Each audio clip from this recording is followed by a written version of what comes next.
প্রত্যেক যুগে যুগেই যে বা যারাই আল্লাহর কথা শোনে নাই, আল্লাহর বিধান মানে নাই, তার নবীর আনুগত্য করে নাই, আল্লাহ পাক দুনিয়াতেও ধ্বংস করেছেন, আখিরাতেও ধ্বংস করেছেন। এই সুন্নতটা ইতিহাসে একদম কমন। আমি এক্সাম্পল দিয়ে বোঝাচ্ছি। নূহ আলাইহিস সালামের যুগে চলে যান, একটু খেয়াল করে দেখেন, 950 বছর দাওয়াত দেওয়ার পরে মাত্র 40টা বা 80টা পরিবার ইসলাম কবুল করেছে।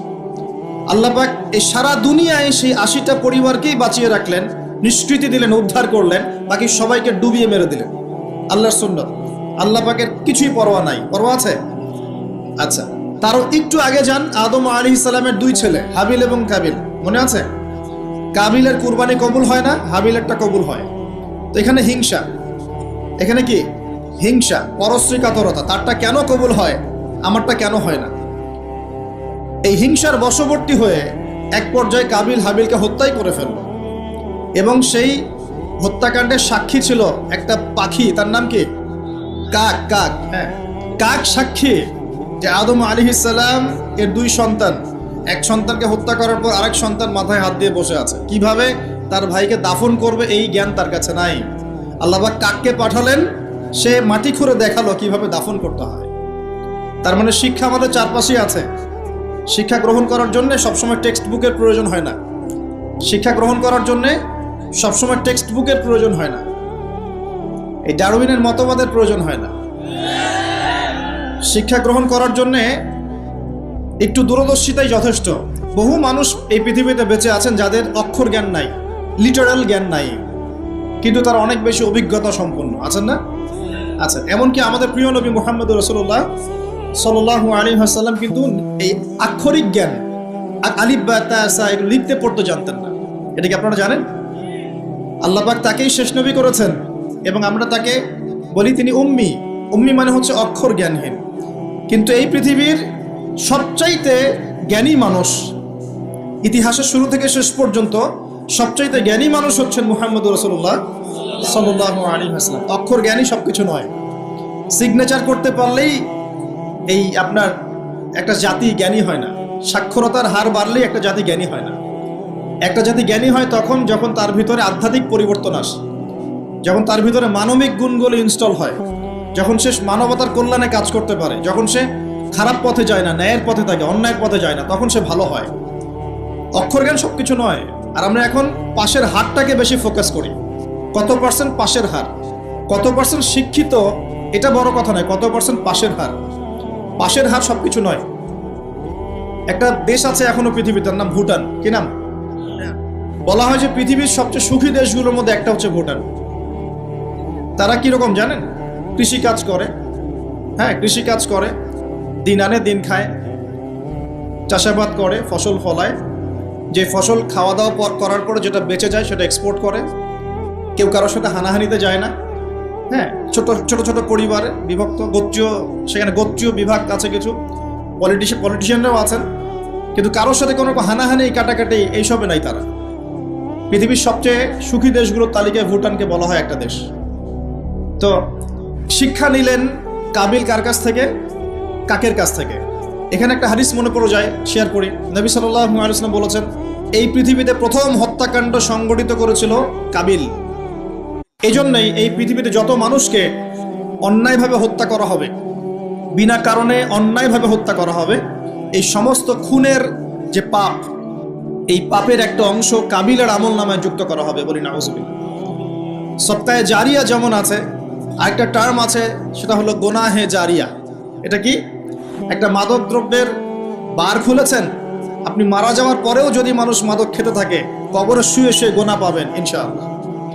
একটা গান গেয়েছেন যেখানে আজে বাজে মিউজিক আছে, বা আজে বাজে শিরকি কথা আছে, কুফরি কথা আছে, মানুষকে আপনার আল্লাহ থেকে দূরে সরাচ্ছে। যত মানুষ সেই গান গাবে এবং শুনবে, আপনার মৃত্যুর পরেও কবরে শুয়ে শুয়ে সেই গোনা পাবেন ইনশাআল্লাহ। এভাবেই যদি আপনি মাদ্রাসা করেন, যত মানুষ পড়বে, আগামীতে শিক্ষিত হবে, দিনের জ্ঞান অর্জন করে মানুষের মধ্যে দাওয়াতের কাজ করবে, সমস্ত নেক আমলের একটা অংশ আপনি পাবেন ইনশাআল্লাহ। একটা মসজিদ করেছেন, মসজিদে ইনভেস্ট করেছেন, একটা মসজিদ করে দিয়েছেন, এই মসজিদে যত মানুষ নামাজ পড়বে ইনশাআল্লাহ আপনি এর একটা নেকির ভাগিদার হবেন ইনশাআল্লাহ।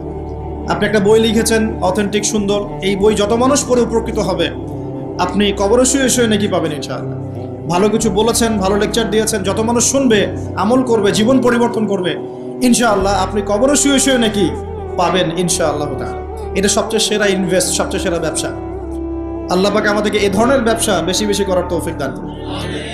এখানে একটা প্রশ্ন আসবে যে হাবিলকে কেন কাবিল হত্যা করলো? উত্তর হচ্ছে হিংসা। উত্তরটা কি? এই কাবিলের সুন্নত কিন্তু 1400 বছরেও, 1400 বছর না, 1400 বছর তো নবীর যুগই চলে গেছে। আসলে এই লক্ষ লক্ষ বছরের পরেও কাবিলের এই সুন্নত কিন্তু শেষ হয়ে যায় নাই। এখনো কিন্তু হাবিল কাবিলের সুন্নত সমাজে আছে। যখনই দেখা যাবে যে কেউ কোনো ভালো কাজ করছে, ভালো কিছু হচ্ছে, তখন এক শ্রেণীর কাবিল অটোমেটিক বের হয়ে যাবে, যারা এই হাবিলের পিছনে লেগে যাবে। কথা ঠিক কি না? প্রতিটা সেকশন এটা আছে। যদি পলিটিক্যাল ক্ষেত্রে একজন পলিটিশিয়ান ভালো কাজ করা শুরু করে, কিছু কাবিল বের হয়ে তার বিরোধিতা করা শুরু করবে, দেখবেন। সমাজের ক্ষেত্রে কিছু ভালো নেতা যদি বের হয়, তারা ভালো কাজ করছে, মানব সেবামূলক, কিছু বের হবে কাবিল যারা এর পিছনে লেগে থাকবে। ধর্মীয় ক্ষেত্রেও দেখবেন, যদি ভালো কিছু আলেম, ওয়াইজ, ভালো মুফাসসির, আপনার লেখক বা ভালো কিছু বের হয়, ভালো কোনো পার্সন বের হয় যারা দিনের জন্য কাজ করছেন, উম্মার জন্য কাজ করছেন, এক শ্রেণীর কাবিল অটোমেটিক বের হয়ে যাবে, যাদের কাজই হবে 24 ঘন্টা তার পিছনে লেগে থাকা। কিন্তু এতে করে ফায়দা কি? এতে করে কাবিলদের কোনো ফায়দা নেই, এতে করে হাবিলের ফায়দা আছে। কিরকম ফায়দা? হাবিল কি বলছিল? হাবিল বলছে যে তুমি যদি আমাকে মারার জন্য হাত প্রশস্ত করো, আরেকটা পড়ে দেখেন, সূরা মাইদার মধ্যে আছে, শুরুর দিকেই আছে, তুমি যদি আমাকে হত্যা করার জন্য হাত প্রশস্ত করো, আমি কখনো তোমাকে হত্যা করার জন্য হাত বাড়াবো না। এটা হাবিলের কথা। কত উচ্চ লেভেলের শিক্ষা তার পিতামাতা তাকে দিয়েছেন, কত উঁচু লেভেলের শিক্ষা আদম আলাইহিস সালাম এবং হাওয়া আলাইহিস সালাম তাকে দিয়েছেন, কত উচ্চ মানের তাকওয়া তার মধ্যে ছিল। সে বলছে, তুমি যদি হাত বাড়াও আমাকে মারার জন্য, হে কাবিল, আমি তোমাকে হত্যা করার জন্য আমার হাত বাড়াবো না, বরং আমি ভয় করছি আমাকে হত্যা করলে তুমি আমার এবং তোমার সমস্ত গোনা নিয়ে কিয়ামতের মাঠে উঠবে এবং তুমি শয়তানের অন্তর্ভুক্ত হয়ে যাবে। তাহলে কাবিল কি শেষমেশ এই দলে পড়ে নাই?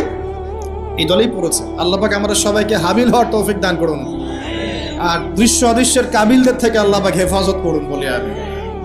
এখানেও একটা সুন্নত আল্লাহ পাকে দেখেন, সময়ের কসম, খেয়াল করেন যে ওই সময়ও আল্লাহ পাক হাবিলকে রক্ষা করেছেন, পরকালে জান্নাত দিয়েছেন। কাবিল কিন্তু জান্নাতে যাচ্ছে না, তার ঘাড়ের মধ্যে নিজের ভাইয়ের হত্যার অপরাধ আছে। নবী পরিবারের সন্তান হওয়া সত্ত্বেও তার পরিণতি কিন্তু ভালো হলো না। খেয়াল করেছেন কি? আচ্ছা, এবার সামনে যান। নূহ আলাইহিস সালামের জীবন তো দেখলেন। এই 80টা পরিবারকে আল্লাহ পাক হেফাজত করলেন, বাকি সবাইকে ডুবিয়ে মারলেন। আমরা যারা এখন পৃথিবীতে বেঁচে আছি, এই 800 কোটি বা 1000 কোটি মানুষ, কোনো না কোনোভাবে কিন্তু আমরা সবাই এই 80টা পরিবারেরই সন্তান। কথা বুঝতে পারছেন না মনে হয়?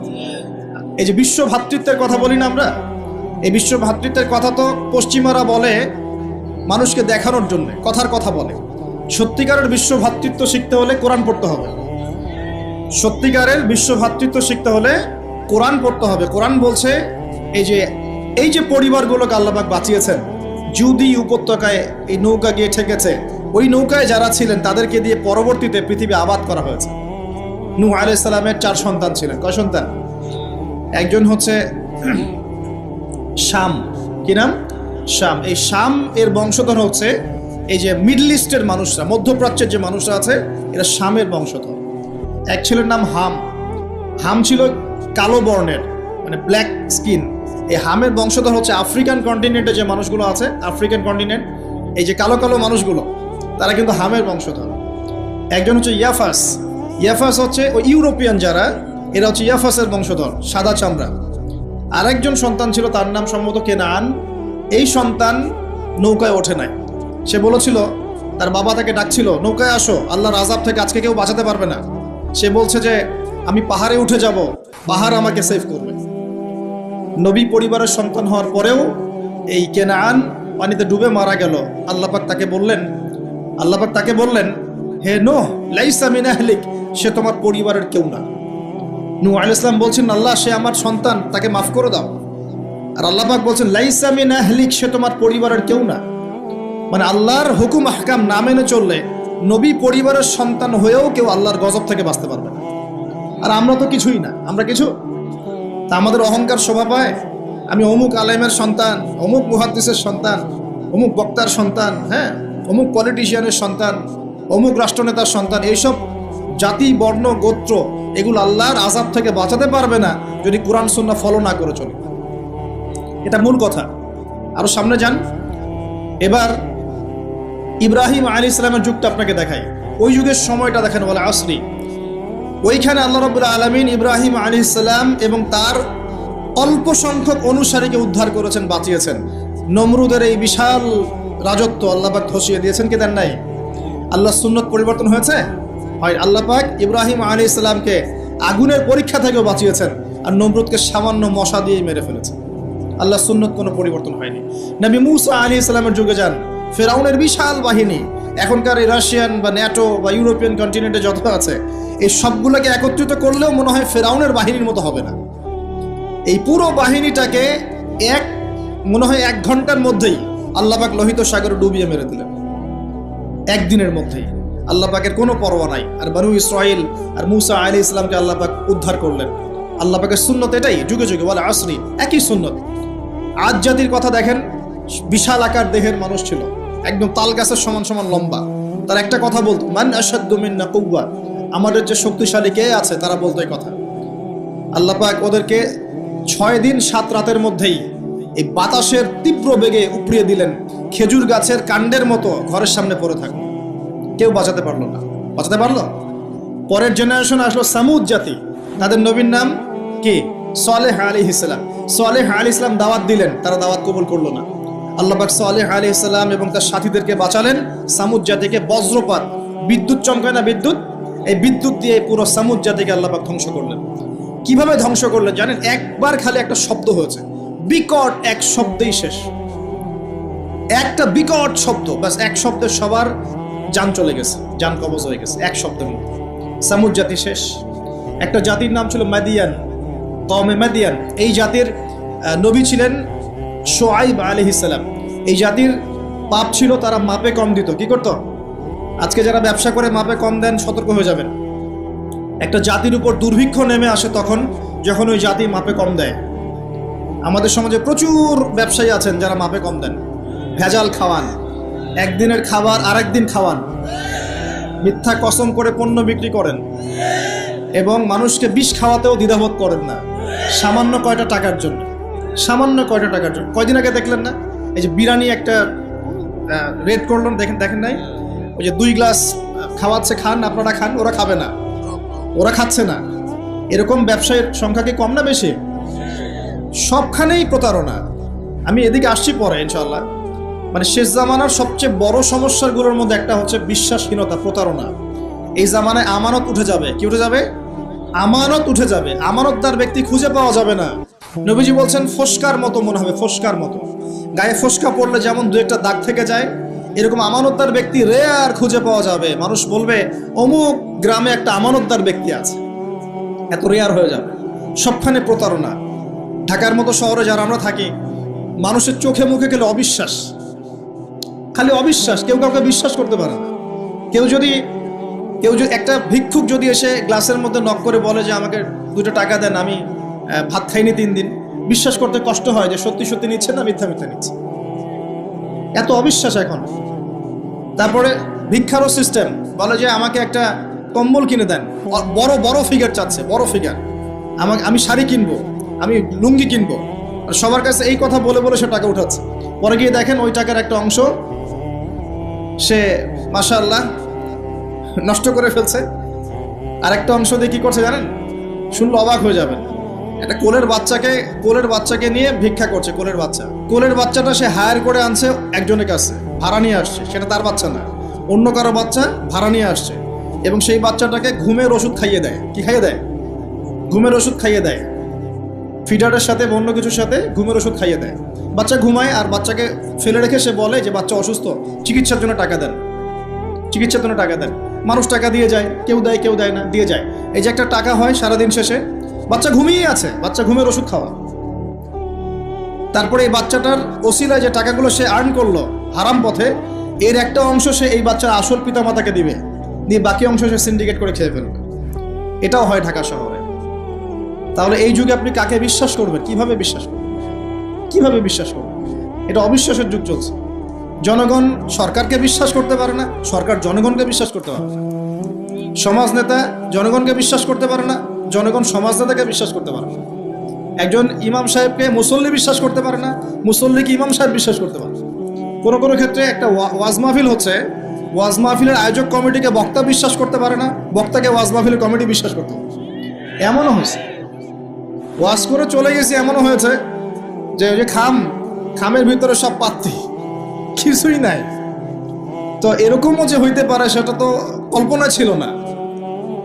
আসেন হুজুর দেখা যাবে, আসার পরে আর দেখার নাম নাই। কোনো কোনো মাহফিল হয়েছে এমন, মাহফিল নেমে গাড়িতে ওঠার পর মাহফিল কমিটির ফোন নাই, বন্ধ। কিভাবে বাসায় যাব কোনো ফিকির নাই। তো প্রত্যেকটা ক্ষেত্রে প্রতারণা, প্রতিটা সেক্টরে, উপর থেকে নিচ সব জায়গায় প্রতারণা। এই যুগে আপনি আবার একটা মেয়েকে ভালোবাসতে চাচ্ছেন, ভাবছেন যে সে আপনার বিশ্বাস রক্ষা করবে, এখানেও প্রতারণা। দাঁড়ান আমি কন্টেন্ট হারিয়ে ফেলবো। ছেলেকে বাবা বিশ্বাস করতে পারছে না, বাবাকে ছেলে বিশ্বাস করতে পারছে না। দেখেন, সন্তানের জন্য, সম্পত্তির জন্য ছেলে বাবাকে হত্যাও করেছে। এই যুগে ঘটনা, সম্পত্তির জন্য ছেলে মাকে হত্যা করেছে। আমি উত্তরবঙ্গের একটা ঘটনা জানি, মাকে জবাই করে দিয়েছে সন্তান সম্পত্তির জন্য। স্বামী স্ত্রীকে বিশ্বাস করতে পারে না, স্ত্রীকে স্বামী বিশ্বাস করতে পারে না। হ্যাঁ, তো এই জামানার সবচেয়ে বড় সমস্যা হচ্ছে এই জামানা থেকে বিশ্বাস উঠে গেছে, কেউ কাউকে বিশ্বাস করতে পারে না। খেয়াল করে দেখবেন, ইভেন বাজারে যাচ্ছেন, বাজারে গেলে কেনাকাটা করছেন, একটা অবিশ্বাস সবার চোখে মুখে, না জানি ও আমাকে ঠকে। এত কিছু করার পরে নিজে উটের বোঝাও, উটের ময়লা পরিষ্কার করছেন, আমাদের জন্য এত কঠিন করে দিলেন খেলাফতের দায়িত্ব। তখন ওমর ইবনে খাত্তাব বলছেন এই কথাটা শুনেন, তিনি বলছেন যে আমাকে উচ্চ প্রশংসায় ভাসিও না ইয়া আবুল হাসান। আবুল হাসান হচ্ছে আলী রাদিয়াল্লাহু আনহুর নাম। হে আলী, আমাকে উচ্চ প্রশংসায় ভাসিও না। আমি ভয় করি ইরাক তো তখন মুসলমানদের আওতায় আছে, ইরাকের ফোরাত নদীর কিনারায় যদি কোনো ছাগলের বাচ্চাও না খেয়ে মারা যায়, আমি ওমর ভয় করি কাল কিয়ামতের মাঠে আল্লাহ আমাকে এর জন্য জবাবদিহি করাবেন। কি বুঝলেন? ওই যুগ আর এই যুগ লা ইস্তামিআন, এটা কখনো একসাথে মিলবে না। এগুলা জাদুঘরে চলে গেছে এখন। তিনি বলছেন ওমর রাদিয়াল্লাহু আনহু যিনি জান্নাতের সার্টিফিকেট প্রাপ্ত মানুষ, যার জান্নাতের ঘর আল্লাহ রাসূল দেখে এসেছেন, তিনি বলছেন যে আমি ভয় করি ইরাকের ফোরাত নদীর কিনারায় কোনো মেষ পালক বা ছাগলের বাচ্চা, মেষ শাবক, তারাও যদি না খেয়ে পানির পিপাসায় মারা যায়, আমি ওমর ভয় করি কাল কিয়ামতের মাঠে আল্লাহ আমাকে জবাবদিহি করবে। আর কিছু বলতে হবে আপনাদেরকে? বাস, যার মধ্যে নফসের মধ্যে নূর আছে তার জন্য উপদেশ যথেষ্ট। ফাযাক্কির ইন্নামা আনতা মুযাক্কির, তুমি উপদেশ দাও, তুমি শুধু উপদেশ দাতা। লাস্তা আলাইহিম বিমুসাইতির, তুমি কারো প্রতি দারোগা নও। ফাযাক্কির ইন নাফাআতিয যিকরা, যদি উপদেশ কাজে আসে উপদেশ দিয়ে যাও। সায়াযাক্কারু মান ইয়াখশা, যে আল্লাহকে ভয় করে সে ইনশাআল্লাহ অতি শীঘ্রই লাইনে চলে আসবে, আল্লাহকে ভয় করে। বাস, আমাদের কাজ এতটুকুই, এর বেশি আমাদের কোনো দায়িত্ব নাই। এখন শোনেন, যে কথা বলতে এতদূর চলে আসলাম, মুহাম্মদ সাল্লাল্লাহু আলাইহি ওয়াসাল্লামের পরে আর কোনো নবী আছে? আকীদা স্পষ্ট থাকবে তো ইনশাআল্লাহ? এবার আসেন, ওয়া কুতুবিহি বলতে আমরা সমস্ত কিতাবে বিশ্বাস করি, ওয়া রুসুলিহি বলতে আমরা সমস্ত আম্বিয়া কিরামে বিশ্বাস করি। ওয়াল ইয়াউমিল আখির, পাঁচ নাম্বারটা কি ভাই? ওয়াল ইয়াউমিল আখিরাতের জীবনে আমরা বিশ্বাস করি। আখিরাতে যদি বিশ্বাস করি তাহলে আমাদের দ্বারা দুনিয়াকে সর্বোচ্চ অগ্রাধিকার দেওয়া সম্ভব না। আমরা দুনিয়ায় চলবো আখিরাতের স্বার্থে। কিসের স্বার্থে? দুনিয়া চলবো কিসের স্বার্থে ভাই? আল্লাহ তৌফিক দান করেন, আমিন। আমাদের চলার মূল মন্ত্র একটাই, কোন কাজ আমাদেরকে আখিরাতে বেনিফিটেড করবে, উপকার দিবে, ওই কাজে আমি আসি। যেই কাজ আমাকে পরকালে কোনো ফায়দা দেয় না, ওই কাজে আমি নাই। কথা ক্লিয়ার? যেই কাজ আমাকে আখিরাতে কি দিবে, ফায়দা দিবে, সেই কাজে আমি আসি। যেই কাজ ফায়দা দিবে না, সেই কাজে কি? তো এখন গার্লফ্রেন্ড ফায়দা দিবে? সুদ ফায়দা দিবে? বলেন। অন্যের সম্পদ আত্মসাৎ করা ফায়দা দিবে? জুলুম করলে ফায়দা দিবে? বুঝবেন, আল্লাহ পাক বোঝার তৌফিক দান করেন, আমিন। 6 নম্বরটা হচ্ছে ওয়া আন তুমিনা বিল কদরি খাইরিহি ওয়া শাররিহি, তাকদীর বা ভালো মন্দের এই ফয়সালার প্রতি, আল্লাহর পক্ষ থেকে ফয়সালার প্রতি তুমি বিশ্বাস করবে। এই 6টা হলো পিলার। 6 নম্বর পিলারটা কি ভাই? তাকদীর বা ভাগ্যে বিশ্বাস করা, করি কিনা? এইখানে আপনাদের সাথে আমার কথা, তাকদীর বা ভাগ্যে বিশ্বাস করলে রিজিক নিয়ে এত পেরেশান হওয়ার কিছু নাই। তাকদীর ভাগ্যে বিশ্বাস করলে এই যে ছোটখাটো বিপদ আপদ বালা মুসিবত আসতেছে আমাদের জীবনে, আসতে আছে না, এগুলোতে বিচলিত হওয়ার কিছু নাই, কিছু নাই। আমার তাকদীরে যা লেখা হয়েছে আল্লাহ পাক ছাড়া এটা কেউ বদলাতে পারবে না। আপনার আমার তাকদীরে যদি লেখা থাকে যে আমাদের হাতে আল্লাহর জমিনে আল্লাহর কালিমার পতাকা প্রতিষ্ঠিত হবেই, কোনো শক্তি ঠেকাতে পারবে না। আর যদি না লেখা থাকে তাহলে সারা দুনিয়া মিলেও আমার কোনো উপকার করতে পারবে না। আমরা আল্লাহর প্রতি পূর্ণ তাওয়াক্কুল করি, পূর্ণ বিশ্বাস রাখি ইনশাআল্লাহ। আর এটাও বিশ্বাস করি ইনশাআল্লাহ তাআলা আল্লাহ পাক আমাদের হাতে আল্লাহর জমিনে দিন কায়েম করাবেন ইনশাআল্লাহ। কেউ আটকাতে পারবে না ইনশাআল্লাহ তাআলা, যদি আল্লাহ পাক আমাদের সাথে থাকেন। এখন আল্লাহ কার সাথে থাকবেন? ওই যে শুরুতে বলেছি, ইন তানসুরুল্লাহ ইয়ানসুরুকুম, যে আল্লাহর দিনকে সাহায্য করে আল্লাহ তার সাথে থাকবে ইনশাআল্লাহ। কথা ঠিক আছে ভাই? আচ্ছা, আর বেশ বাড়ালাম না, এবার আসেন। 1 নম্বর বুঝলেন, ইমানদার হতে হলে এইরকম ইমানদার হতে হবে। কয় পিলার ভাই? কয় পিলার?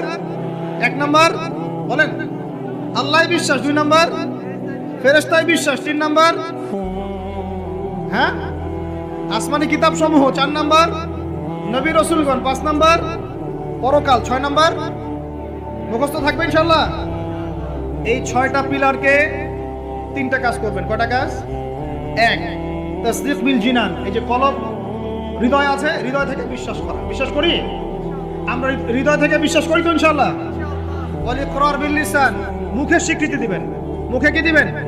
স্বীকৃতি দিচ্ছি কিনা। আর 3 নাম্বার হচ্ছে ওয়াল আমালু বিল আরকান, কাজে প্রমাণ করা, কাজে বাস্তবায়ন। এখন যদি কেউ বলে আমি ইমানদার, নামাজ পড়ে না, কাজে বাস্তবায়ন হলো? ঈমান আমার খুব পাকাপোক্ত, যাকাত দেই না, হবে? বছর বছর হজ ওমরা করেন, এদিকে মানুষের সম্পদ আত্মসাৎ করতেছেন, হবে? ব্যাস, এই কথা ক্লিয়ার, বোঝা যাচ্ছে কি? আল্লাহ পাক আমাদের সবাইকে তৌফিক দান করেন। এই ঈমান যদি থাকে ইনশাআল্লাহ দুনিয়া সফল, পরকালে সফল। 2, ওয়া আমিলুস সলিহাত, আমলে সলেহ মানে কি? এক কথায় বোঝেন, এক কথায় বোঝেন। আমলে সলেহ মানে হচ্ছে আল্লাহ পাক কোরআনে এবং তার রাসূল হাদিসে, আমার সাথে বলেন, আল্লাহ পাক কোরআনে তার রাসূল হাদিসে যত নেক আমল করতে বলেছেন সব নেক আমল করা হলো আমলে সলেহ। ক্লিয়ার? আল্লাহ পাক কোরআনুল কারীমে তার রাসূল হাদিসের মধ্যে যত নেক কাজ করতে বলেছেন সেগুলো করার নাম, সেগুলো করার নাম আমলে সলেহ। যেমন নামাজ, যেমন সওম, যেমন সাদাকা, যেমন রমজানে সওম রাখা, হজ করা, উমরা করা, পিতা মাতার সাথে ভালো ব্যবহার, এমনকি মুসলিম ভাইয়ের সাথে হাসি মুখে কথা বলা, মুসাফা করা, হাসি মুখে কথা বলা, এগুলো থেকে শুরু করে যত উচ্চ পর্যায় পর্যন্ত আছে, একদম আপনার চেহারা দাড়ি থেকে নিয়ে জিহাদের ময়দান পর্যন্ত সবকিছু কি আমলে সলেহ। ক্লিয়ার কথা? এবার আরেকটা বিষয় বোঝেন, আমলে সলেহের এটা হচ্ছে একটা পিঠ, পয়সার যেমন 2 পিঠ থাকে, এটা আমলে সলেহের 1 পিঠ। আরেক পিঠে কি আছে? আরেক পিঠে আছে আল্লাহ পাক কোরআনে তার রাসূল হাদিসে যত মন্দ কাজ থেকে দূরে থাকতে বলেছেন সেগুলো থেকে দূরে থাকার নাম হলো আমলে সলেহ। বুঝতে পারি নাই? বুঝতে পারি নাই? একটা পিঠ তো চিনলেন, ভালো কাজগুলো করা, আরেকটা পিঠও চিনেন। আল্লাহ পাক কোরআনে তার রাসূল হাদিসে যত খারাপ কাজ থেকে দূরে থাকতে বলেছেন, দূরে থাকার নাম, আরো জোরে বলেন, দূরে থাকার নাম। এই যে আপনি সুদ খাচ্ছেন না, এটাই আমলে সলেহ। এই যে আপনি শেভ করছেন না, এটা আমলে সলেহ। এই যে আপনি অন্যর সম্পদ আত্মসাৎ করছেন না, এটা আমলে সলেহ। বেপরদায় চলছেন না, এটাই আমলে সলেহ। আল্লাহ পাক গীবত করতে নিষেধ করেছেন, করছেন না, এটা আমলে সলেহ। আল্লাহ পাক এতিমের সম্পদ আত্মসাৎ করতে নিষেধ করেছেন, আপনি যে করছেন না, এটা আমলে সলেহ। আল্লাহ বলেছেন লা তাকরাবু জিনা, জিনার কাছে যেও না, কাছেও যেও না, আপনি যে যাচ্ছেন না, এটাও আমলে সলেহ। মানে ভালো কাজগুলো করার নাম যেমন আমলে সলেহ, খারাপ থেকে দূরে থাকার নাম কি? ক্লিয়ার কথা? তাহলে 1 নম্বর ঈমান বুঝতে পারলেন, আমলে সলেহ বুঝতে পারলেন। 3 নম্বর ওয়াতাওয়াসাউ বিল হক, হকের দাওয়াত দেওয়া। হকের, আর হকটা কি ভাই? হক মানে কি? কে বলতে পারবেন? হক মানে কি? আমার হাতে কি এটা? এই জুমার রাত চলতেছে না, কালকে জুমার দিন। জুমার দিন একটা সূরা পড়তে হয়, সূরাটার নাম কি? জোরে বলেন। সূরা কাহাফ জুমার দিনে তেলাওয়াত করলে এক জুমা থেকে আরেক জুমা পর্যন্ত আপনার এই যে হায়াত, এটা ইমানে নূর দিয়ে আল্লাহ ভরে দিবেন। হে মুমিন মুসলমান শোনো, হক সত্য সেটাই যা তোমার রবের পক্ষ থেকে নাজিল হয়। হকের সংজ্ঞা বুঝতে পারলাম? হক বা সত্য সেটাই যা তোমার রবের পক্ষ থেকে নাজিল হয়। এখন আমাকে বলেন, আল্লাহর পক্ষ থেকে কি নাজিল হয়েছে বলেন? আচ্ছা, যখন তাওরাত নাজিল হয়েছিল ওটা কি হক ছিল না বাতিল ছিল? হক ছিল। জাবুর হক ছিল। তারপর ইনজিল, সর্বশেষ যে কোরআন নাজিল হলো এটা কি হলো তাহলে? এখন কোরআনের ব্যাখ্যায় হাদিস আছে না নাই? হাদিস আছে না নাই? নাকি শুধু কোরআন মানলেই হবে, হাদিস মানার দরকার নাই? এরকমও তো দল আছে আমাদের দেশে, আছে না? খবরদার এসব এই ফিতনায় পা দিবেন না। ওয়ামা ইয়ানতিকু আনিল হাওয়া, আল্লাহ বলছেন আল্লাহর নবী নিজের মন গড়া কোনো কথা বলতেন না। ইন হুয়া ইল্লা ওয়াহয়ু ইউহা, তিনি শুধু সেই কথাই বলতেন যা তার কাছে ওহী করা হয়েছে। হাদিসের কথাগুলো এগুলো আল্লাহর পক্ষ থেকে আসা, নবী সাল্লাল্লাহু আলাইহি ওয়াসাল্লাম তার জবানে বলেছেন। সুবহানাল্লাহ। এখন এই কোরআন এবং হাদিস হলো হকের, হজ ফরজ হয়েছে করেছি কিনা, দ্বীনের পথে আমার অবদান কি, দ্বীনের পথে আমার অবদান কি, আল্লাহর দ্বীনকে যে আল্লাহ সাহায্য করতে বললেন আমি কি করেছি, এই চিন্তাটুকু বাসায় গিয়ে করেন। এর সাথে এই চিন্তাটাও করেন যে এই 30, 40, 50 বছরে আমরা গুনাহ করলাম কতগুলা, কতদিন নামাজ পড়ি নাই, কতদিন রোজা রাখি নাই, কতদিন সুদ খাইলাম, কতগুলো মেয়ের সাথে আমার সম্পর্ক ভাই, জেনা, সুদ আর ঘুষ আর ব্যভিচার আর অশ্লীলতার সয়লাব চলতেছে আমাদের শহরগুলোতে। এই শীতকালের মৌসুম বিভিন্ন জায়গায় ধুম ধারাক্কা গান বাজতেছে, দেখেন না আপনারা? শোনেন, যখন মানুষ বক ধার্মিক হয় তখন সমাজটা এরকম হয়। আপনি মনে করছেন নামাজ তো আমি 5 ওয়াক্ত পড়ি, আমার তো কোনো সমস্যা নাই, রোজা তো আমি রাখি, কোনো সমস্যা নাই, সৎ কাজে আদেশ তো করতেছেন, অসৎ কাজের কোনো নিষেধ নাই, তখন সমাজটা কেমন হবে জানেন? সমাজটা হবে এমন, মসজিদে নামাজও হবে, পাশে পিকনিকের এরকম ঢোল তবলা বাজবে। কারণ সৎ কাজে আদেশ তো আপনি করছেন, অসৎ কাজে নিষেধ নাই। সমাজ পরিবর্তন হবে তখনই যখন সৎ কাজের আদেশের সাথে সাথে বলেন অসৎ কাজে নিষেধও থাকবে। অমুসলিমরা কি করে করে ওইটা দেখার দায়িত্ব আমাদের না। মুসলমানের সন্তানরা যেন কখনো এরকম ঢাকঢোল না পিটায়, সারা রাত জেগে এগুলা করবা, মানুষের ঘুম নষ্ট, হার্টের পেশেন্ট আছে, এইটা আছে ওইটা আছে। সামাজিক প্রতিবাদ করবেন, একদম সামাজিকভাবে প্রতিবাদ করবেন। এগুলো বন্ধ না করতে পারলে আমাদের সমাজের নূর নষ্ট হয়ে যাবে। এখন যে কথাটাই আসেন, এই 60-70 বছরে কত পাপ করেছি হিসাব নাই। এই পাপগুলো লিস্ট করেন, দেখেন চোখ দিয়ে পানি ঝরতে থাকবে। আমার কথায় নারাজ হচ্ছেন? এই পাপগুলো লিস্ট করেন, চোখ দিয়ে পানি ঝরবে, আল্লাহ আমাদেরকে মাফ করে দেন। সবাই বলি আমিন। কত কবিরা গুনাহ হয়েছে, কত সগীরা। তবে সন্তুষ্টির কথা এটাই, যদি এটা উপলব্ধি হয় যে না ভুল হয়ে গেছে, আপনি ওযু করে আসেন, 2 রাকাত নামাজ পড়েন, আল্লাহর কাছে ইস্তেগফার করেন, বলেন আস্তাগফিরুল্লাহ আল্লাযী লা ইলাহা ইল্লা হুয়াল হাইয়ুল কাইয়্যুম ওয়া আতুবু ইলাইহি। আল্লাহ পাক এক মুহূর্তে আপনার সব পাপ তো মাফ করে দিবেনই, সব গুনাহকে নেকি দিয়ে পরিবর্তন করে দিবেন ইনশাআল্লাহ। এখন শুনেন, সময়ের কসম বলতে আল্লাহ কি বুঝিয়েছেন ভাই আমার সাথে বলেন? সময়ের গুরুত্ব, সময়ের, আরো আস্তে বলেন, সময়ের, বলে আসরি মানে সময়ের কসম, মানে সময়ের গুরুত্ব। আমাদেরকে সময়কে গুরুত্ব প্রদান করতে হবে। আল্লাহ পাক তৌফিক দান করেন। আজকে বাসায় কি করব? হায়াতের হিসেব নিব, কি করেছি এত বছরে, আর কি কি পাপ করেছি। পাপগুলোর কথা মনে পড়লে তওবা করে ফিরে আসবো ইনশাআল্লাহ। আল্লাহ পাক তৌফিক দান করেন। আর এখন বাকি সময় যতটুকু হায়াত আমাদের বাকি আছে, আমাদের কি কর্তব্য বলেন ভাই? আমাদের কর্তব্য কি এতটুকুই যেভাবে জীবনযাপন করছি এইটুকুই করব, না আমাদের কথা কি বোঝা যায় না? যায়।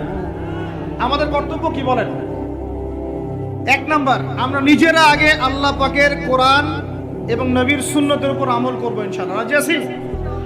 2, আমাদের পরিবারকে এর উপরে প্রতিষ্ঠা করবো ইনশাআল্লাহ। রাজি আছি? 3, আমাদের সন্তানদেরকে কোরআন সুন্নাহ অনুযায়ী বড় করবো ইনশাআল্লাহ। রাজি আছি? 4, আমাদের অর্থনীতি হবে হালাল কোরআন সুন্নাহ ভিত্তিক। রাজি আছি? 5, আমাদের শিক্ষা হবে কোরআন সুন্নাহ ভিত্তিক। রাজি আছেন? আমাদের সামাজিক যে সিস্টেম এটা হবে কোরআন সুন্নাহ ভিত্তিক। রাজি আছেন? এর উপরে আমি গেলাম না। সমাজ পরিবর্তন হলে উপরটা এমনি পরিবর্তন হয়ে যাবে ইনশাআল্লাহ, অটোমেটিক্যালি। বলে আসরি, সময়ের কসম। আরেকটা বিষয়, সময়ের কসম বলতে আল্লাহ পাক এটাও বুঝিয়েছেন। একটু অতীতের দিকে তাকায় দেখেন। কোন দিকে? অতীতের দিকে, পাস্টের দিকে তাকান, অতীতের দিকে তাকান।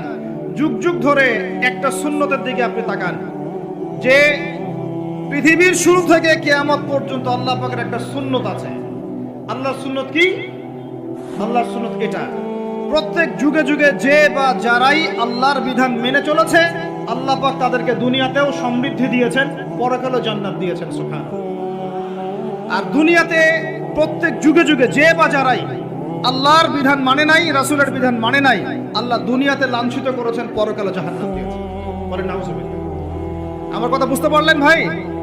আরো একবার রিপিট করছি, আল্লাহর সুন্নত কি?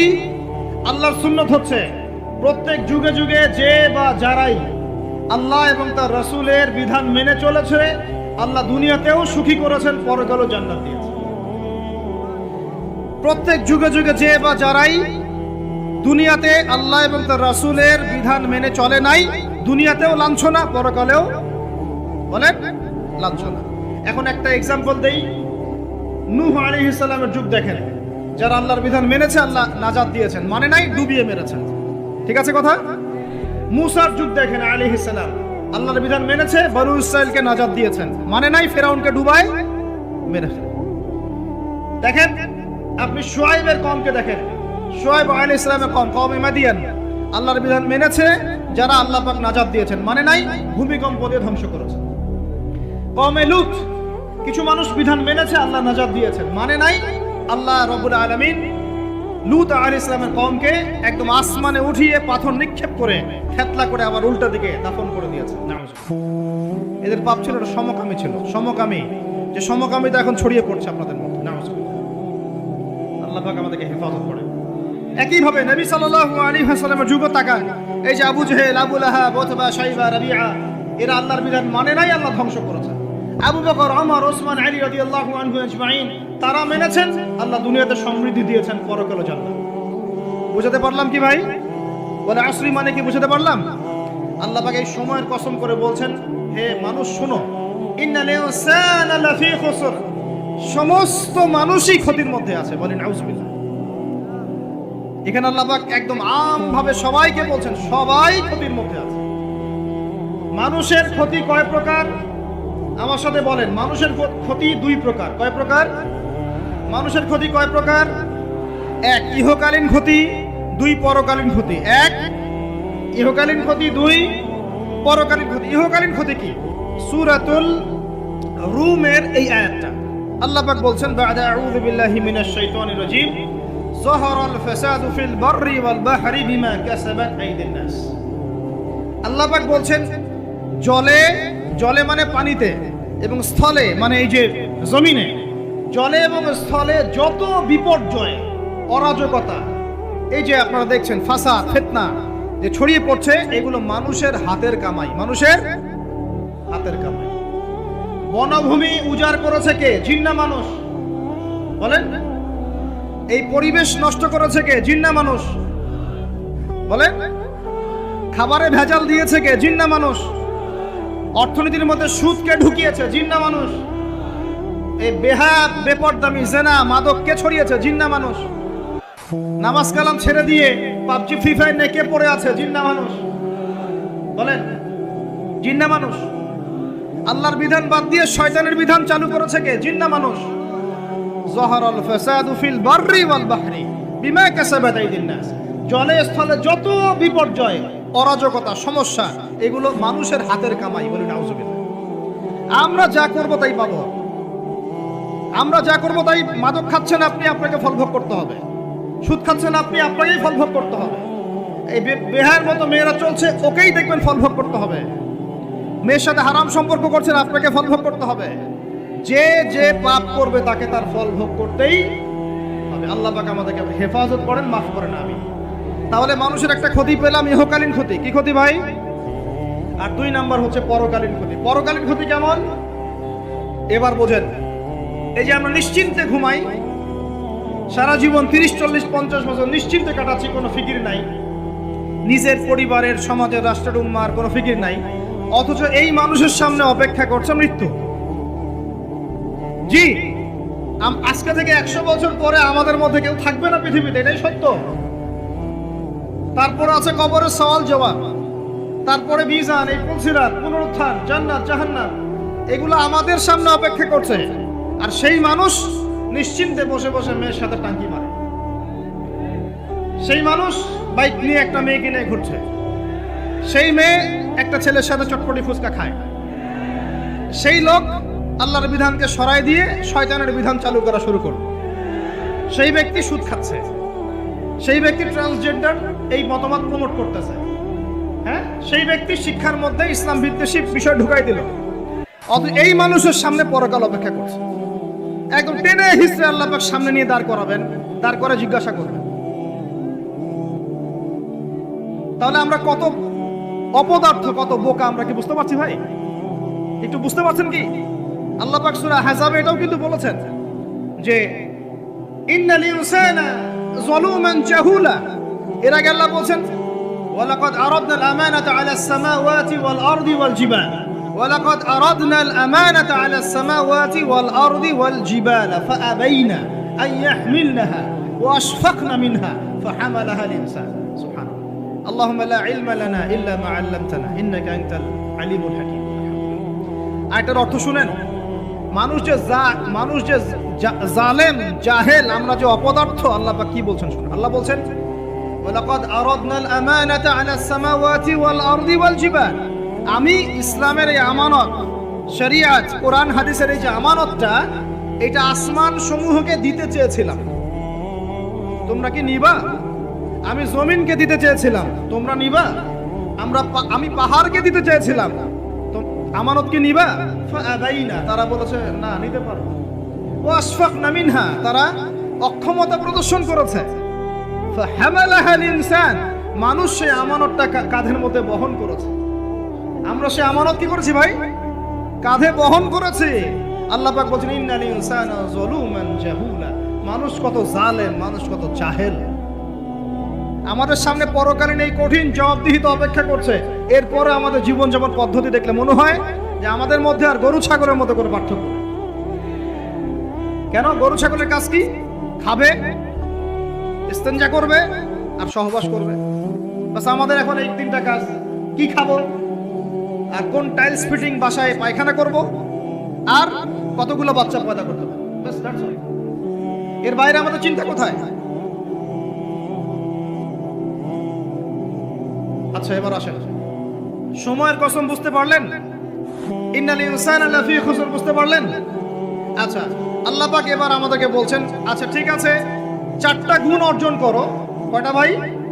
একটু বসেন, সবর করেন, আমরা অনেক লম্বা আলোচনা করব না, আমরা বুঝতে পারছি রাত অনেক গভীর হচ্ছে, আমরা সংক্ষিপ্ত করব ইনশাআল্লাহ। আমার সাথে বলেন, কয়টা গুণ অর্জন করব? আল্লাহ পাক বলছেন এই 4টা গুণ যারা অর্জন করবে তারা ওই ক্ষতি থেকে বেঁচে থাকবে ইনশাআল্লাহ। সুবহানাল্লাহ। দুনিয়াতেও তারা সফল হবে, পরকালেও সফল হবে ইনশাআল্লাহ। আল্লাহ বলছেন ইল্লাল্লাযীনা আমানু, তারা নয় যারা এক ঈমান এনেছে, তারা ক্ষতির মধ্যে নাই, যারা ঈমান এনেছে। 2 ওয়া আমিলুস সলিহাত, সৎ আমল সম্পাদন করেছে। কি আমল? সৎ আমল। তারপরে ওয়া তাওয়াসাউ বিল হক, পরস্পরকে সত্যের উপদেশ দিয়েছে। কিসের উপদেশ? সত্যের। 4 ওয়া তাওয়াসাউ বিস সবর, এবং পরস্পরকে ধৈর্যের উপদেশ দিয়েছে। কয়টা বললাম বলেন তো ভাই? আমার সাথে বলেন। 1 নাম্বার কি? যারা, আপনারা কি হাসি তামাশা করতে আসছেন এখানে?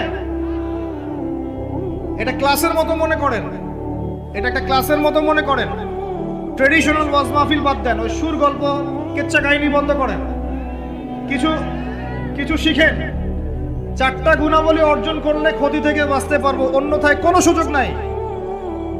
যত বড় ফকিহ হন, আলেম হন, মুহাদ্দিস হন, মুফাসসির হন, পলিটিক্যাল নেতা হন, কোনো লাভ নাই, কিচ্ছু হবে না পরকালে, একদম নাজাতের রাস্তা বন্ধ যদি 4টা গুণাবলী অর্জন না করতে পারি। কয়টা ভাই? 1 নাম্বার ইল্লাল্লাযীনা আমানু, যারা ঈমানদার হয়েছে। 1 নাম্বার কি? ঈমানদার হয়েছে, পাক্কা ঈমানদার হয়েছে। 2 নাম্বার ওয়া আমিলুস সলিহাত, সৎ আমল করেছে। কি আমল? ওয়া তাওয়াসাউ বিল হক, হকের দাওয়াত দিয়েছে। কিসের দাওয়াত? 4 নম্বর ওয়া তাওয়াসাউ বিস সাবর, ধৈর্যের দাওয়াত দিয়েছে, ধৈর্যের উপদেশ। কিসের উপদেশ? এটা কি শুধু একজন ব্যক্তির উপরে বর্তাবে না সবার উপর দায়িত্ব? এই সূরায় কি শুধু আলেমদেরকে উদ্দেশ্য করা হচ্ছে, শুধু মুফাসসিরদেরকে, শুধু মুহাদ্দিসদেরকে, শুধু বক্তাদেরকে, নাকি সবাইকে? এই সবাই মিলে যখন এই 4টা গুণাবলী অর্জন করবেন, দেখবেন ইনশাআল্লাহ দুনিয়াতেও বিজয় আমাদের, পরকালে আমাদের ইনশাআল্লাহ। এবার একটু ব্যাখ্যা করে সংক্ষিপ্ত করে, ঈমান মানে কি? ঈমান অর্থ কি? বিশ্বাস। ঈমানের পিলার কয়টা? ঈমানের স্তম্ভ পিলার কয়টা? বলেন 6টা। কয়টা? আমার সাথে বলেন কয়টা? 1 নম্বর আল্লাহ বিশ্বাস। কোথায় বিশ্বাস? এক আল্লাহ বিশ্বাস, আল্লাহ ছাড়া কোনো মাবুদ নাই। এবং আল্লাহর তাওহীদে বিশ্বাস, শিরক থেকে দূরে থাকা। 2 আল্লাহ পাকের মালায়েকা ফেরেশতা মণ্ডলীতে বিশ্বাস। ফেরেশতায় বিশ্বাস করি তো ইনশাআল্লাহ? এই জায়গাটাতে ফেরেশতারা আছেন, বিশ্বাস করেন? আমাদের 2 কাঁধে ফেরেশতা আছেন, বিশ্বাস করেন? আপনি যখন আয়াতুল কুরসি পড়ে ঘুমান তখন একজন ফেরেশতা আপনাকে পাহারা দেন, বিশ্বাস করেন? সুবহানাল্লাহ, সুবহানাল্লাহ। এরকম অগণিত অসংখ্য ফেরেশতা আছে আল্লাহ পাকের। কতগুলা?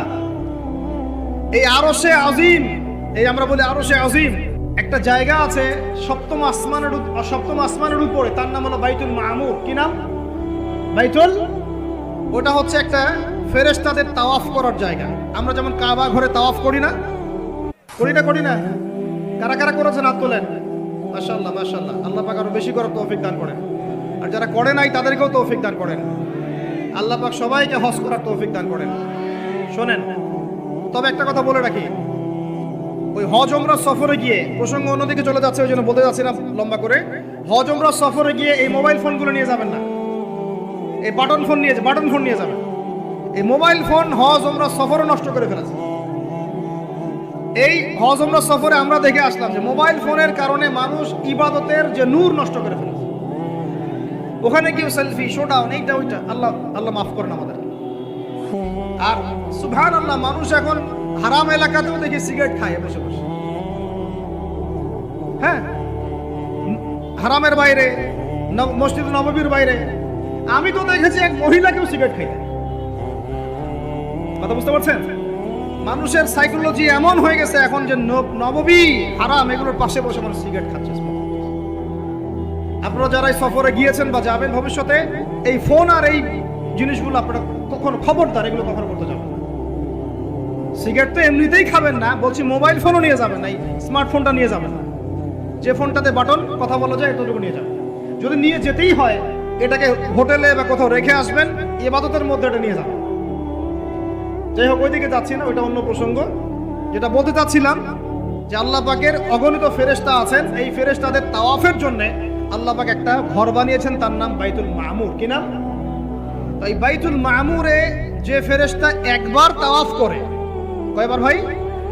সে আর কিয়ামত পর্যন্ত তাওয়াফের সুযোগ পাবে না। বলেন সুবহানাল্লাহি ওয়া বিহামদিহি সুবহানাল্লাহিল আযীম। তাহলে আপনি কি বুঝতে পারলেন আল্লাহর ফেরেশতার সংখ্যা কত? যে একবার তাওয়াফ করেছে সে কিয়ামত পর্যন্ত আর সুযোগ পাবে না। চিন্তা করা যায়। এখন ঈমানের পিলার কয়টা বললাম ভাই? 1 নাম্বার কিসে বিশ্বাস?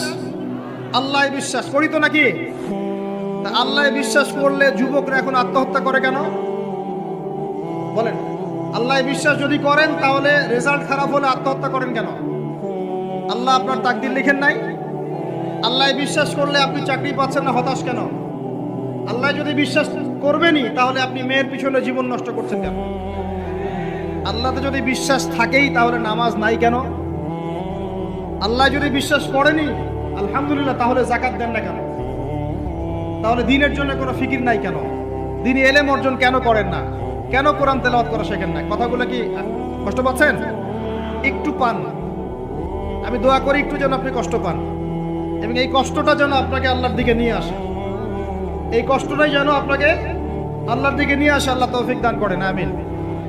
সবসময় নরম নরম ওয়াজে কাজ হয় না, সবসময় নরম নরম কথা বলে কাজ হয় না। আমাদের কাছে আবু বকর রাদিয়াল্লাহু আনহুর সুন্নতও আছে, ওমর ইবনে খাত্তাবের সুন্নতও আছে। আল্লাহ পাক আমাদেরকে তৌফিক দান করেন, আমিন। তাহলে ভাই আল্লাহ বিশ্বাস করবো তো ইনশাআল্লাহ? তাহলে এক কথায় আল্লাহর কোনো হুকুম ছাড়া যাবে না। রাজি? আল্লাহ পাকের কোনো হুকুম আহকাম ছাড়বো না ইনশাআল্লাহ। রাজি আছেন? আল্লাহ তুমি কবুল করো, আমিন। দুই, আল্লাহ পাকের ফেরেশতা মণ্ডলীতে বিশ্বাস করি তো ইনশাআল্লাহ। ফেরেশতায় বিশ্বাস করলে গোপন পাপ কিভাবে করতে পারি? ফেরেশতায় বিশ্বাস করলে বাথরুমে পাপ করেন কিভাবে? ফোনের মধ্যে পাপ করেন কিভাবে? গোপনে মেয়ের সাথে পাপ করেন কিভাবে? গোপনে গোপনে পরকিয়া করেন কিভাবে? যদি আল্লাহকে আমরা আল্লাহর ফেরেশতার বিশ্বাস থাকেই, তাহলে আমাদের এই ফেরেশতারা লিখছে না সবকিছু? লিখছে না? আল্লাহ পাক আমাদেরকে বিশ্বাস করার মতো করার তৌফিক দান করেন। হাদিসে জিবরিল সহিহ মুসলিমে আছে এবং মিশকাতে আছে। হাদিসে জিবরিলের মধ্যে নবী সাল্লাল্লাহু আলাইহি ওয়াসাল্লাম বলেছেন, আন তা'বুদাল্লাহা কাআন্নাকা তারাহ ফাইন লাম তাকুন তারাহু ফাইন্নাহু ইয়ারাক। শোনো মুসলমানরা, তুমি এমন ভাবে আল্লাহর ইবাদত করো যেন তুমি আল্লাহকে দেখছো, আর যদি তুমি আল্লাহকে দেখতে না পারো তাহলে জেনে রাখবা আল্লাহ তোমাকে দেখছেন। এই বিশ্বাসটার নাম হলো ইহসান। কি নাম? ইহসান। এই ইহসানের সাথে ইবাদত করলে আমাদের মধ্যে সবসময় আল্লাহ কনসিয়াসনেস থাকবে। আল্লাহ ফেরেশতারা লিখছেন, আল্লাহ দেখছেন। অতএব প্রকাশ্য গোপনে আমার দ্বারা পাপ করা সম্ভব না। এরপরে পাপ হতে পারে কিনা? হতে পারে না? পারে না? যদি পাপ হয়ে যায় কি করবেন? হতাশ হয়ে যাবেন না। যতবার পাপ হবে 2 রাকাত নামাজ, যতবার পাপ হবে ওযু করে 2 রাকাত নামাজ, ইনশাআল্লাহ আল্লাহ পাক পাপ মাফ করে দিবেন ইনশাআল্লাহ। তাই বলে আল্লাহ পাকের এই দয়ার সুযোগ নিয়ে পাপ করতেই থাকবেন এমন না। দয়ার সুযোগ নিয়ে পাপ করতেই থাকবেন এমনটা নয়। আল্লাহ পাক যেমন গফুর রহিম, আল্লাহ পাক তেমনি শাদীদুল ইকাব। আল্লাহ পাক যেমন রহমান রহিম, পরম করুণাময় অসীম দয়ালু, আল্লাহ পাক তেমনি কঠিন শাস্তিদাতাও বলেন। ঠিক আছে? 2 নম্বর পিলার মালায়েকায় বিশ্বাস। 3 নম্বর ওয়া কুতুবিহি, আল্লাহ পাকের সমস্ত আসমানি কিতাবে বিশ্বাস করব। রাজি আছি তো ইনশাআল্লাহ? তাহলে কোরআন পড়া শিখবো তো ইনশাআল্লাহ। তেলাওয়াত, আরবি ভাষা, আরবি ব্যাকরণ, তাফসীর এতটুকু শিখতে হবে। আল্লাহ পাক তৌফিক দান করেন। ওয়া রুসুলিহি, আল্লাহ পাকের সমস্ত রাসূলে বিশ্বাস করব তো ইনশাআল্লাহ। আমরা কি শুধু নবী মুহাম্মদকে বিশ্বাস করি সাল্লাল্লাহু আলাইহি ওয়াসাল্লাম, না সমস্ত রাসূলকে বিশ্বাস করি? বলেন, কনসেপ্ট ক্লিয়ার করেন। আচ্ছা, আরেকটা কথা, আমাদের নবীজির পরে কি আরো নবী আসতে পারে? তো অনেক মানুষ যে বলছে যে গোলাম আহমেদ কাদিয়ানীও নবী, বাংলাদেশে যে এগুলোর সংখ্যা দিন দিন বাড়ছে, তা আমাদের কোনো ভূমিকা নাই কেন? আমাদের কি মনে হয় যে আল্লাহ পাক আমাদেরকে ধরবে না? শোনেন, যাদের প্রত্যক্ষ মদতে আর পৃষ্ঠপোষকতায় বাংলার মাটিতে এগুলো ছড়াচ্ছে, আল্লাহ পাক এক একজন জালেমের কঠিন হিসাব নেবেন ইনশাআল্লাহ। আর আমরা তো অজ্ঞ হলাম কিভাবে? ঈসাই মুসলিম আবার কি? মুসলমানদের মধ্যে কোনো ঈসাই মুসলিম বলে কোনো শব্দ নাই। আমাদের কালিমা স্পষ্ট, লা ইলাহা ইল্লাল্লাহ, আল্লাহ ছাড়া কোনো মাবুদ নাই, মুহাম্মাদুর রাসূলুল্লাহ, মুহাম্মদ সাল্লাল্লাহু আলাইহি ওয়াসাল্লাম আল্লাহ পাকের সর্বশেষ নবী। তারপর লা নবিয়্যা বাদা, তারপরে কোনো নবী আসবে না। আর এই ধরনের দাওয়াত যদি দিতে কেউ আসে, একটা চল লাগাই দিবেন ধরে। তারপর কি হবে দেখা যাবে। একদম কষে থাপ্পড় লাগাই দিবেন একটা। মুহাম্মদ সাল্লাল্লাহু আলাইহি ওয়াসাল্লামের উম্মত হয়ে থাকলে এদেরকে একদম সুযোগ দিবেন না আপনি। আমার নবীর পরেও নবী আসবে এমন মতবাদ প্রচার করতেছেন, নাউযুবিল্লাহ। উলামায়ে কেরাম বাংলার জমিনে থাকতে এটা কখনো সম্ভব হবে না ইনশাআল্লাহ। এদের যত পণ্য আছে, এগুলো একটা পণ্য ব্যবহার করবেন না কখনো। লিস্ট করে দেখবেন কোন কোন পণ্য এদের। আমি এগুলো বলতে চাচ্ছি না পাবলিকলি। সচেতন হন, ঈমান কোন দিক দিয়ে বের হয়ে চলে গেল, আল্লাহ পাক আমাদেরকে মাফ করেন। নবীজি এই যুগের কথাই বলছিলেন সম্ভবত, যে ইউসবিহুর রাজুলু মুমিনান ওয়া ইউমসি কাফিরান, একজন ব্যক্তি সকাল করবে মুমিন অবস্থায়, সন্ধ্যা হবে কাফের অবস্থায়। আস্তাগফিরুল্লাহ। ওয়া ইউমসি মুমিনান ওয়া ইউসবিহু কাফিরান, সন্ধ্যা করবে মুমিন অবস্থায়, সকাল হতে হতে কাফের হবে। ইয়াবিউর রাজুলু দীনাহু লিআরদিদ দুনিয়া, দুনিয়ার সামান্য স্বার্থে মানুষ তার দিনকে বিক্রি করে দিবে। বাংলার গ্রামে গ্রামে এখন এই যে খ্রিস্টান মিশনারিদের তৎপরতা দেখা যাচ্ছে। মানুষকে, মুসলমানদেরকে খ্রিস্টান বানানো হচ্ছে টাকার প্রলোভন দিয়ে, চিকিৎসা সেবার প্রলোভন দিয়ে। আপনারা কি দেখেও না দেখার ভান করছেন? শুনেও না শোনার ভান করছেন? যাদের প্রত্যক্ষ মদত এগুলো হচ্ছে, আল্লাহ পাকের কাছে জবাব দেওয়ার জন্য প্রস্তুত হয়ে যান আপনারা। দুনিয়াতে হয়তো কিছু হবে না, কেউ কিছু করতে পারবে না, কিন্তু কাল কিয়ামতে কে ছাড়ে আপনাকে তাই দেখে নেব আমরা। বিশ্বাস করেন ওমর রাদিয়াল্লাহু আনহু বলছেন, এই যে কোরআন হাতে নিয়ে বলছি আমি, ওমর ইবনুল খাত্তাব রাদিয়াল্লাহু আনহু একদিন তার উটের ময়লা পরিষ্কার করছেন, যখন তিনি অর্ধেক বিশ্বের খলিফা উটের ময়লা পরিষ্কার করছেন। আলী ইবনে আবি তালেব এসে বলছেন, ইয়া আমিরুল মুমিনিন, আপনি আপনার পরবর্তী খলিফাদের উপরে কত কঠিন বোঝা চাপায় দিচ্ছেন।